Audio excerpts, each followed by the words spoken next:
Harappan civilisation, जिसे हम Indus valley civilisation भी बोलते हैं, इंडिया, पाकिस्तान, अफगानिस्तान तक के एरिया में फैला हुआ है। हमें पता है दो सिविलाइजेशंस यहाँ की है, एक मेजर हड़प्पन जिसे ग्रेटर हड़प्पन कहते थे और एक लेसर हड़प्पन भी के नाम से काफी फेमस है। यहाँ पर व्यापारिक आदान प्रदानों के लिए there were like quite numerous things that were instigated. नए इन्वेंशंस किए गए थे, नए मेजरमेंट्स डाले गए थे, ऑफिशियल रेलम्स की जो चीजें थी उनके ऊपर they had certain strong holds.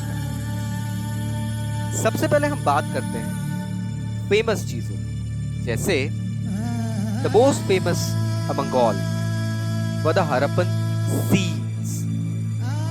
काफी सारी सील्स ऐसी हैं जिसके कारण हमें आज बहुत ज्यादा हड़प्पन अथॉरिटेटिव सिनेरियो प्लानिंग के बारे में पता चलता है। सबसे पहले ये सील्स हम देखें अगर, तो they were used mostly to facilitate long distance communications। मतलब अगर इसको समझना है तो इस तरीके से समझिए, whenever you are getting into a financial transaction, a business transaction, usually ये होता है कि आप अपने आइडेंटिटी को किसी ना किसी इंसिग्निया, एक कंपनी का जैसे लोगो ले लीजिए या अपने सिग्नेचर्स, इन चीजों से आप प्रूव करते हैं। लेकिन in absence of all such pomp and show, what do? The Harappans brought the same thing. They introduced seals and sealings. Seals are basically something that show an identity of a person. एक person की identity बताते थे। एक राजा की मोहर अगर हम देखें, पूरे राज्य में लोग उसे पहचान। सीलिंग्स मोहर हम कह सकते हैं, सील्स अगर हम कहें वही एक तरीके से वो सब चीजें होती है। टैंपरिंग नहीं होती है सील्स में।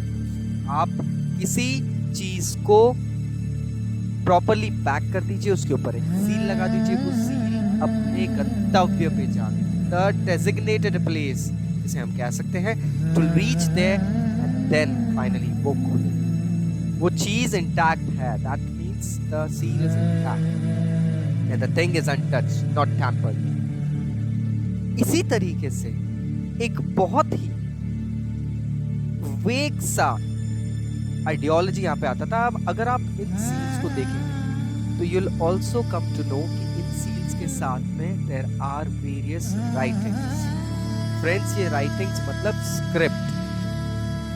अब अगर हम हड़प्पन सिविलाइजेशन की राइटिंग की बात करें तो एक बहुत अलग सी बात आपके सामने आएगी। वो अलग सी बात ये है कि people usually till date have not gone ahead and deciphered the Harappan seal।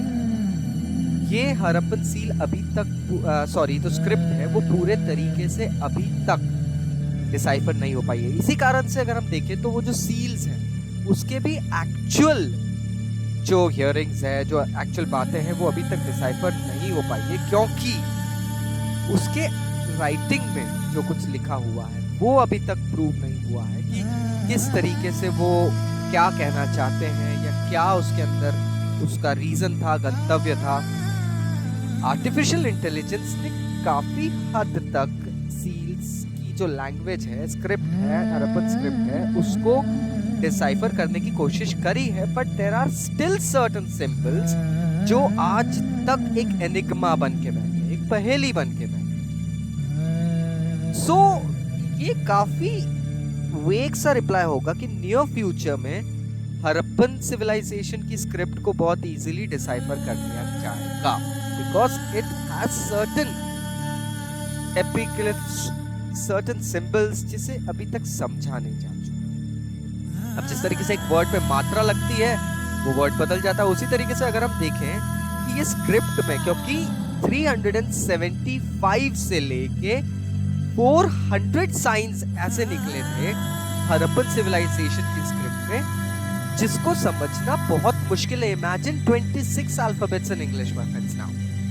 इसे लिखा जाता था राइट से लेफ्ट तक, क्योंकि जितने भी सील्स मैन्युस्क्रिप्ट्स मिले हैं, एपिग्राफ्स मिले हैं, उसमें राइट हैंड साइड पे जो इमेज रहती थी उसमें और बाउंड्री की स्पेसिंग में काफी जगह मिलती थी, जिस तरीके से हम एक मार्जिन छोड़ते हैं। और लेफ्ट हैंड साइड जाते जाते यूजुअली देखा गया है कि वो स्क्रिप्ट्स खत्म हो जाती।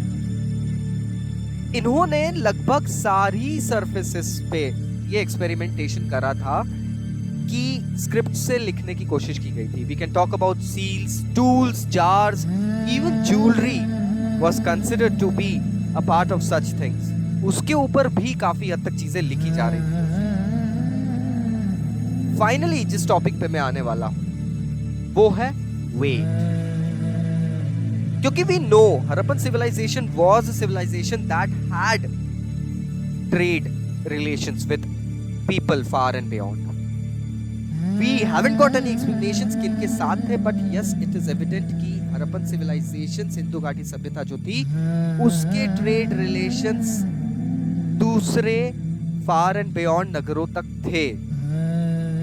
अब यहाँ एक बात उठ के आती है कि इनके बीच में अगर ट्रेड रिलेशंस हो रहे हैं तो how to manage the system, ये मुश्किल बात आ रही थी दोस्तों। इस मुश्किल बात को इस तरीके से हल किया गया जहां हमें पता चलता है कि क्यूबिकल स्टोन्स, जिन्हें शर्ट कहते थे, वो स्टोन्स इंट्रोड्यूस किए गए थे जो अलग अलग साइजेस के होते थे। शेप्स तो खैर एक ही होता है, शेप एक ही था क्यूबिकल, लेकिन साइजेस होते थे and perhaps they were used to measure things, जिसे आज हम बाट कहते हैं, जिसे हम वेइंग स्केल वे कहते हैं। तो उस वक्त कुछ क्यूबिकल स्टोन्स इन्वेंट किए गए थे जो अलग अलग डायमेंशंस के होते थे। They started from 1, 2 to 12,400. Now, यहाँ पे हम देखें तो ये 1 ग्राम, 2 ग्राम, 1200 ग्राम छोटे स्टोन्स यूजुअली अगर हम देखें तो जेम्स एंड ज्वेलरी के लिए यूज किए गए होंगे, and majority larger stones were for simply like higher measurements. There are evidences कि मेटल के पैन्स भी यूज किए गए थे to hold things on to them. Harappan civilisation की अगर बात करना है दोस्तों तो काफी स्पेकुलेशंस निकल सकते हैं, but the best way to decipher the civilisation is to go through the findings. तभी हम शायद उन लोगों की जीवन शैली, विचार शैली, आधार शैली के बारे में पता कर पाएंगे कि किस तरीके से, किस खूबसूरती के साथ वो लोग रहते थे। I hope now you got the topic, my friends.